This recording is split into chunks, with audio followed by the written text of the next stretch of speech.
Next chapter है BCom part first का corporate accounting. अंशों का निर्गमन एवं हरण। सबसे पहले हमें आना चाहिए कि कंपनी किसे कहते हैं।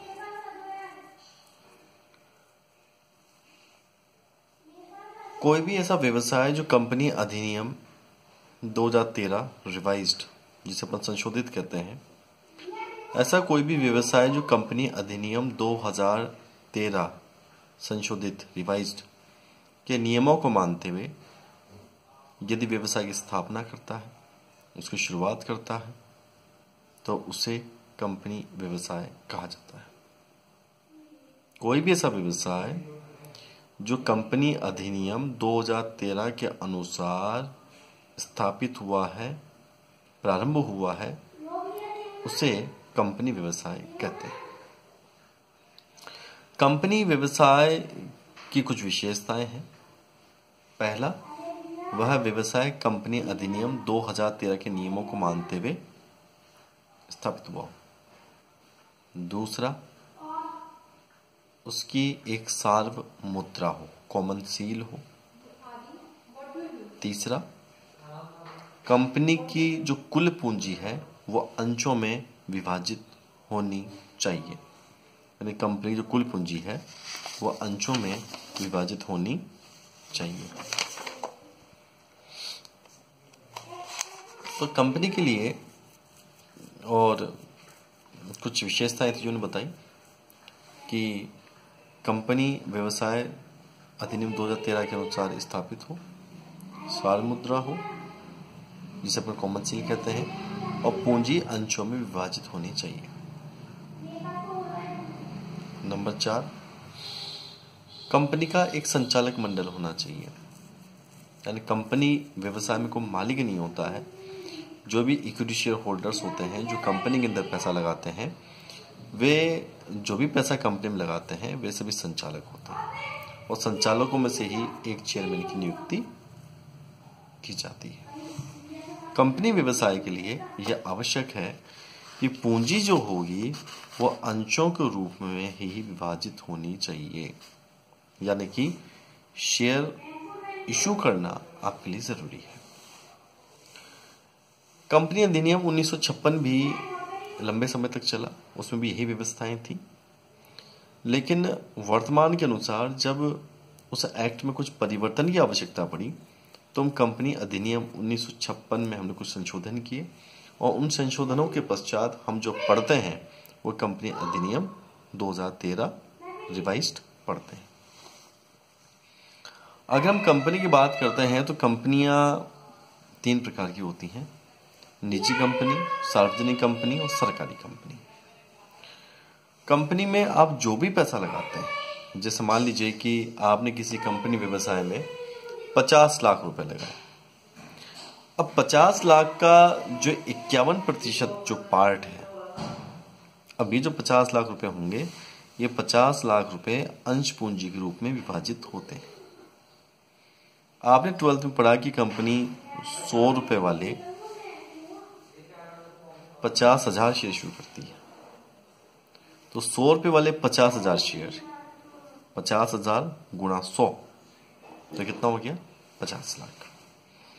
तो कंपनी जो भी शेयर इश्यू करती है वो कंपनी की पूंजी होती है।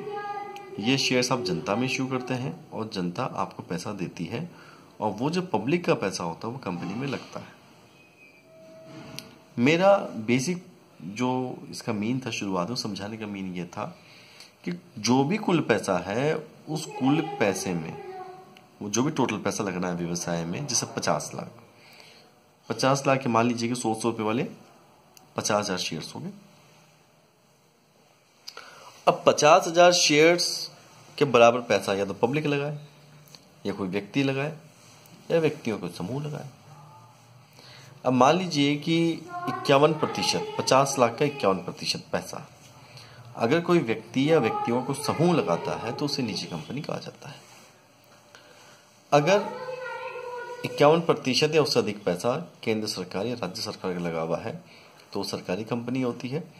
यही 51% या उससे अधिक पैसा अगर पब्लिक का लगा होता है तो उसे हम सार्वजनिक कंपनी कहते हैं। अगला बिंदु आता है शेयर्स। अगर हम अंशों की बात करते हैं, शेयर्स मतलब अंश। अंश का मतलब कंपनी की कुल पूंजी का सबसे छोटा हिस्सा। उस सबसे छोटे हिस्से या टुकड़े को आप अंश कहते हैं। जैसे मैंने अभी कहा कि एक कंपनी में 50,000 शेयर्स हैं और एक शेयर जो है वो 100 रुपये का है, यानी कि 100 रुपये वाले 50,000 अंशों में ये राशि क्या है, विभाजित है। तो इसे हम क्या कहेंगे, इसे हम कहेंगे अंश यानी कि शेयर, यानी कंपनी की कुल पूंजी का सबसे छोटा हिस्सा अंश है। अब ये जो अंश होते हैं 2 प्रकार के होते हैं, सामान्य अंश और पूर्वाधिकार अंश। सामान्य अंशों को इक्विटी शेयर्स भी कहा जाता है। सामान्य अंश कहते हैं, समता अंश कहते हैं इक्विटी शेयर्स इंग्लिश में। इक्विटी शेयर्स वे शेयर्स होते हैं जो कंपनी एक बार इश्यू करती है, और ये जो इक्विटी शेयर्स होते हैं ये कंपनी के ऑनर्स होते हैं, स्वामी होते हैं। पूर्वाधिकार अंश, जब कंपनी कोई अंश इश्यू करती है और उन अंशों को अधिकतम 20 साल के लिए इश्यू करती है, तो 20 वर्षों के लिए इश्यू किए गए अंशों को हम पूर्वाधिकार अंश कहते हैं। ये जो पूर्वाधिकार अंश हैं ये कंपनी के मालिक नहीं होते हैं, ये केवल एक तरीके का विनियोगकर्ता होते हैं जो कंपनी में कुछ समय के लिए धनराशि विनियोजित करते हैं। ये जो पूर्वाधिकार अंश हैं इनकी कई कैटेगरीज होती हैं। जैसे पहला है संचयी अधिमान अंश। अब मैंने शब्द कहा पूर्वाधिकार अंश। पूर्वाधिकार और अधिमान एक ही शब्द है, इंग्लिश में कहा जाता है प्रेफरेंस शेयर। ये जो पूर्वाधिकार या अधिमान अंश हैं इनकी पहली कैटेगरी आती है या पहला प्रकार आता है संचयी अधिमान अंश, cumulative preference shares।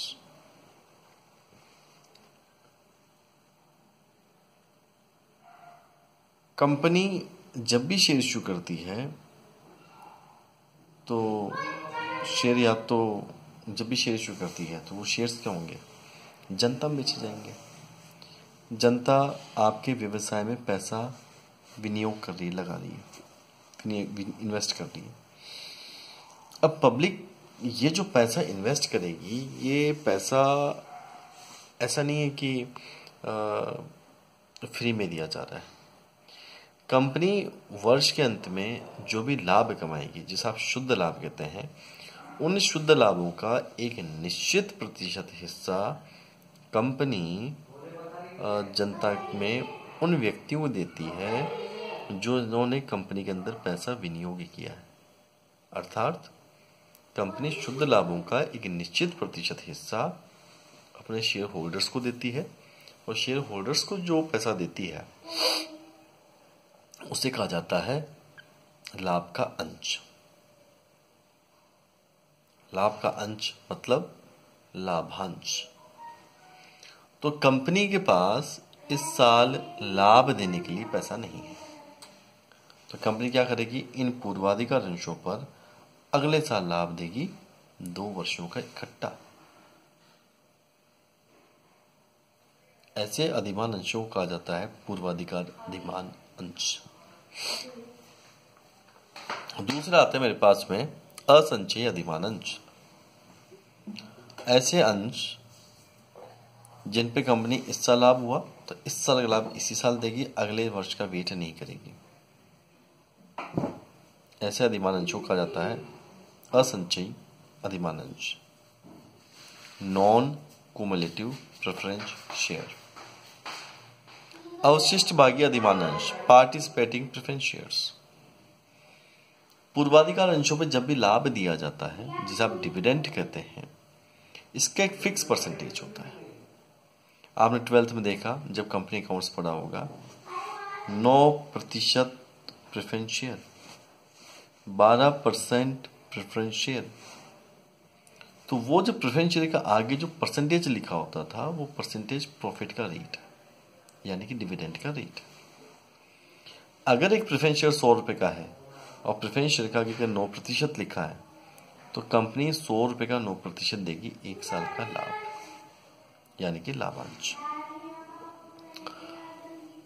जब पूर्वाधिकार अंशधारियों को यह अधिकार हो कि उस 9% के अलावा अगर कंपनी ज्यादा कमाएगी तो एक्स्ट्रा लाभों में आपको अतिरिक्त लाभ दिया जाएगा, तो ऐसे अधिमान अंशों को अवशिष्ट भागी अधिमान अंश कहा जाता है।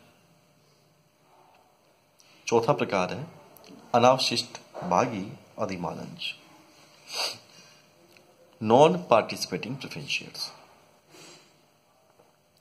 ऐसे अधिमान अंश जिन्हें केवल वो 9% फिक्स रेट ही मिलेगा, अतिरिक्त लाभों में उन्हें कोई हिस्सा नहीं दिया जाएगा, ऐसे अधिमान अंशों को अनावशिष्ट भागी अधिमान अंश कहा जाता है, नॉन पार्टिसिपेटिंग प्रेफरेंस शेयर्स। पांचवा प्रकार है शोध्य अधिमान अंश, शोध्य अधिमान अंश, रिडीमेबल प्रेफरेंस शेयर्स। प्रत्येक प्रकार का प्रेफरेंस शेयर अधिकतम 20 साल के लिए इश्यू होता है और 20 साल बाद कंपनी उसका पैसा वापस चुकाने के लिए उत्तरदायी होती है। तो ये जो शेयर इशू होते हैं 20 वर्षों के लिए, इन्हें और जिनका इशू होते हैं 20 वर्षों के लिए, एक निश्चित समय के लिए जो इशू होते हैं 20 वर्षों के लिए, और फिर इनका पैसा कंपनी वापस लौटाएगी, तो वो वापस जो पैसा लौटाएगी उस लौटाने को कहते हैं शोधन करना, भुगतान करना। तो जो प्रेफरेंस शेयर इशू के समय ही तय हो जाएं कि इनकी लाइफ 20 साल रहेगी और 20 साल बाद कंपनी पैसा वापस लौटाएगी, तो ऐसे सभी अधिमान अंशों को शोध्य अधिमान अंश कहा जाता है, रिडीमेबल प्रेफरेंस शेयर्स कहा जाता है। अगला आता है अशोध्य अधिमान अंश, ऐसे अधिमान अंश जिनका शोधन नहीं होगा, कंपनी उनका पैसा वापस नहीं लौटाएगी, उन्हें अशोध्य अधिमान अंश कहा जाता है, इररिडीमेबल प्रेफरेंस शेयर्स कहा जाता है। परिवर्तनीय अधिमान अंश, ऐसे अधिमान अंश जिन्हें कंपनी इक्विटी शेयर्स में बदल सकती है, उन्हें परिवर्तनीय अधिमान अंश कहा जाता है, कन्वर्टेबल प्रेफरेंस शेयर्स कहा जाता है। अपरिवर्तनीय अधिमान अंश, ऐसे अधिमान अंश जिन्हें कंपनी 20 साल पूरे होने के बाद उनका पैसा वापस लौटाएगी, उनका शोधन ही होगा, उन्हें कंपनी लाइफ पूरी होने के बाद प्रेफरेंस शेयर को नए प्रेफरेंस शेयर में या प्रेफरेंस शेयर को इक्विटी शेयर में नहीं बदलेगी, ऐसे अधिमान अंशों को अपरिवर्तनीय अधिमान अंश कहा जाता है। आखिरी प्रकार है नवा संचयी परिवर्तनीय अधिमान अंश, क्यूमुलेटिव कन्वर्टेबल प्रेफरेंस शेयर्स। ऐसा अधिमान अंश जो संचयी भी है और जिसका शोधन भी होगा, उसे संचयी शोधनीय अधिमान अंश कहा जाता है। अगर आप दो प्रकार की विशेषताओं को मिलाकर अगर आप कोई नया प्रकार इसमें बनाना चाहते हैं तो वो नया प्रकार एक नए प्रकार का अधिमान अंश बन जाएगा। अगर हम इक्विटी शेयर्स के प्रकारों की बात करते हैं तो इक्विटी शेयर अपने आप में एक ही प्रकार का होता है, एक ही प्रकार का होता है वो। अब प्रश्न क्या है इसमें? प्रश्न ये है कि जो आज आपने पढ़ाई करी कि कंपनी से आप क्या समझते हैं, कंपनी के अंशों के प्रकार बताइए। ये एक बड़ा इसमें थ्योरी का प्रश्न बन सकता है।